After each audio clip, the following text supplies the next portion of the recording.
দর্শক, আমি এই মুহূর্তে রয়েছি কলকাতার ভিক্টোরিয়া মেমোরিয়ালের সামনে। এখানে কিন্তু গেল 1 বছর যাবৎ যে বাংলাদেশ এবং ভারতের যে পরিস্থিতি, সেই পরিস্থিতির মধ্যে কিন্তু আগে দেখা গেছে যে মোটামুটি 6 মাস আগে দেখা গেছে যে বাংলাদেশি যারা পর্যটক আছে তারা কিন্তু এখানে প্রায় বলতে গেলে 20% পর্যটক এখানে তারা ভ্রমণ করতে আসছেন। বিশেষ করে ভিক্টোরিয়া মেমোরিয়াল, কলকাতা জাদুঘর, চিড়িয়াখানা, এই রকম বিভিন্ন স্থানে কিন্তু তারা ঘুরতে বেড়াতে আসতেন। কিন্তু ইদানিংকালে যে বাংলাদেশ এবং ভারতের মধ্যে যে অস্থির পরিস্থিতি, সেই পরিস্থিতির চাপে কিন্তু যে সীমান্তবর্তী এলাকাগুলো দিয়ে স্থলবন্দর আছে তাতে কিন্তু যাত্রী সংখ্যা, পারাপারের সংখ্যা কিন্তু অনেকটাই কমেছে, এবং যার ফলে কিন্তু কলকাতার যে পর্যটন, বিশেষ করে নিউ মার্কেট, কলকাতার ধর্মতলা এবং এই পর্যটন যে কেন্দ্র রানী ভিক্টোরিয়া, এই রানী ভিক্টোরিয়াকে কেন্দ্র করে কিন্তু এখানে একটা ব্যবসা বাণিজ্য গড়ে ওঠে, সেটা কিন্তু অনেকটাই কমে গেছে বলছেন এখানকার ব্যবসায়ীরা।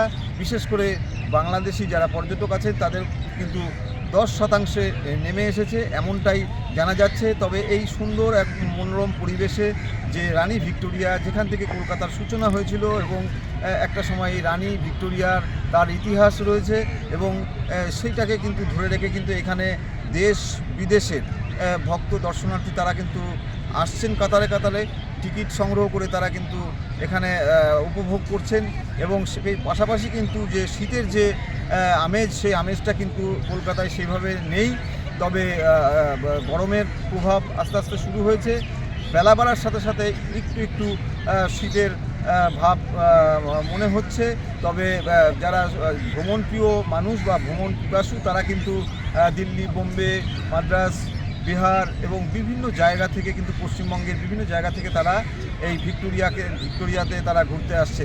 এই ছিল কলকাতার ভিক্টোরিয়া মেমোরিয়াল থেকে সর্বশেষ তথ্য। কমল দত্ত, কলকাতা।